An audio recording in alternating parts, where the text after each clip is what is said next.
Hi everyone, it's Margaret Manning here with Retire Different. Retire Different is a community of people who want to ask great questions in order to make the best financial decisions in order to have a fabulous retirement.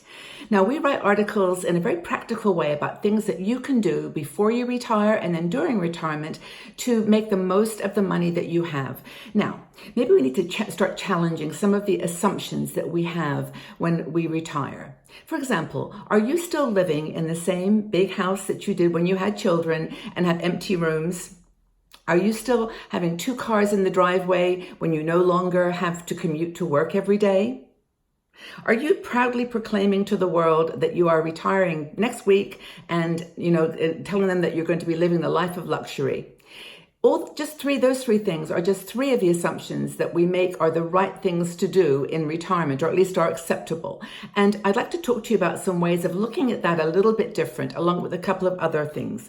Now, the 5 massive assumptions that I think we have about retirement are, first of all, that we need to keep our big house after our children have left home and we're now empty nesters. Now, you may not have a huge house, but even a 2-bedroom house, if you're living alone, maybe that's too much, or at least you don't need that much space. I'm not being judgmental here because everybody has their own style of living and their own way of using space. But do you really need a big house now that it is not so full as it used to be? That's one thing to consider. Now, if you paid off your mortgage, you may be thinking, well, that's great. I'm fine where I am. I'm going to just stay put. But in a way, if you've paid off your retirement, you're in a stronger position to sell that property, get something that's a little bit smaller, and then use the savings or the money that you receive, the difference, in an investment that could help you in the longer term. I think one big thing we forget is that we're going to live longer than we probably expected. Retirement, age 62, 65, that used to be realistic. But now people are living to be 80, 90, 100 years old. And so we've got to think honestly about those years. Great to be doing well in your 60s, but then what about your 80s? Because that's very likely that's where you're going to be. Now, think about the expenses involved with a house. The property taxes, utilities, maintenance. If you want to travel, you've got to have someone look after it while you're away. So there's a lot of those types of things to consider with a big property. But most importantly, think about the expense. So say, for example, you have a house that's worth $500,000. Say that's where you are today, and that you pay $350,000 for it, or you're going to buy a smaller apartment, for $350,000. So you've got the $500,000 you're buying for $350,000. You've got $150,000 left. $150,000, if you invest that, say 10% a year, and there are places that you can do that, you'll be able to save enough to have $750,000 when you want to retire perhaps at age 67. So you've got a lot to work with there if you have that extra $150,000 from the sale of your bigger house. So it's just a thought. It's one of those things that we think is something we overlook. It's one of the assumptions that we make. Second thing is, and I can speak from personal experience on this one, is your car keeping you a little overweight and unhappy? If you've got a car, or even 2 cars, which isn't unusual anymore, are you using that car as much as you used to when you were working? I can remember I used to commute pretty much my whole career, at least an hour each way. And I can remember, the traffic, the road rage, people, the delays, the traffic issues, all kinds of things that would happen in those commutes. And that was just time of my life that is gone.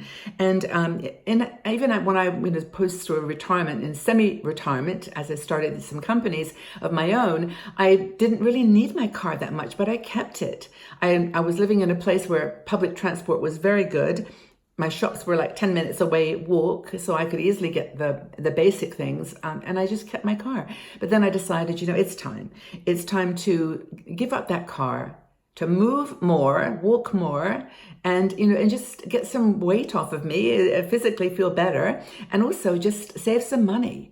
And you can actually, I know, and I will make a proviso here, that there are some people watching this video who live in parts of the United States or Canada or Europe where there just aren't good, there isn't good transport for you, public transport. So you have to have a vehicle.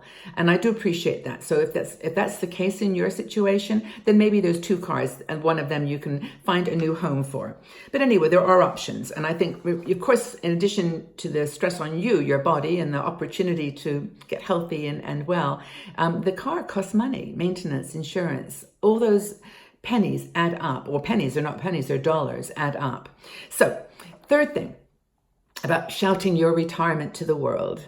Now, this is so common that when we get into art, we make that milestone turn of 55 or even 60 as a milestone. We think, okay, that's the year I'm going to retire. But you don't say at the time, like in that time, you say it a year before in a workplace where your currency is the fact that you're there. I mean, you may have many skills that are valuable, but your currency goes down as soon as you start saying, I'm retiring. Because you then are not, well, you know how the politics of the workplace is. You then start not being a person that's going to be able to navigate someone else's career, which is important to them. And also you won't be looked at for promotions and for other benefits if the people know you're leaving. So it's really important to, another point is when you retire, in quotes, and you get into a year or so of retirement, you may think, I'm not making enough money here. I'm living beyond my means. You may want to go back into consultancy work. And this happened to me. I started some businesses and I decided, the money wasn't coming in right away, as it doesn't in a new business. And I wanted to go back and do some consultancy. I felt a little awkward going back to my old employers and saying, here I am, I can do good work. Is there some projects for me? It was more difficult once I had declared to the world that I was retiring. And retirement, again, it's retire different. It's what we call it, retire different. It's not the same as it used to be. So the other thing is to think about your money, your budget. I mean, has your budget kept up with the times? When I retired, I went back through all my monthly expenses, and honestly, I had magazine subscriptions to business magazines I didn't need any longer. I had a gym membership.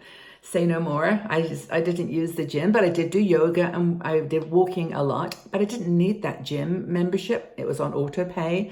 I found that there was a subscription that was at the World of Warcraft that my son put on my credit card like 3 years ago. And so look at all the different things that you might be paying out that you just don't need anymore. And that can save you $100, $200 a month. And that's a lot of money. So I think the other final thing to mention, the fifth last assumption, that as you get older, it's too late to stay a little bit creative in the investing world. There's this tendency to think, I'm too old to get into the more risky propositions. I'll just get bonds, settle down into a conservative pattern. And that's great when you were going to be retiring at 65 and probably 10 years left in your life. But now you've got a lot more years ahead of you, and investing in some interesting other places is important. You might want to not just work with safe bonds, but work with a financial advisor, a fiduciary advisor, someone who's not trying to sell you anything, but who's trying to basically help you to plan your roadmap for the future, the 30 years, and work with that person to work out what the best balance of investments might be. So I think that's sort of the 5. That there's probably more, but if you can think of any assumptions that we make about retirement that are just needing a little revamp, that would be really useful. Now, this is actually, if you're in a couple too, it's important to sit down with your partner and go through all of this. When was the last time you sat down with your partner? Or if you're single, with a trusted friend or fiduciary advisor, and really worked out your roadmap for the next 30 years? It doesn't sound like it's possible, does it? When you think about retirement, you think that's kind of some summing it up, but no, but there's more to come, a lot more. And I think that's where here at Retire Different, we want to help you be ready for that and to enjoy those years in retirement. So do you agree with these money assumptions? Are there any that you can relate to? Well, I hope this has been a useful conversation. Please join us again on our website, retiredifferent.com, and here on the YouTube channel. We'd love your comments about the way that you retired. Are there any assumptions you'd like to share that were useful for you? So thank you for being here, everybody. We'll talk again soon. Have a wonderful day and take good care. Bye-bye for now.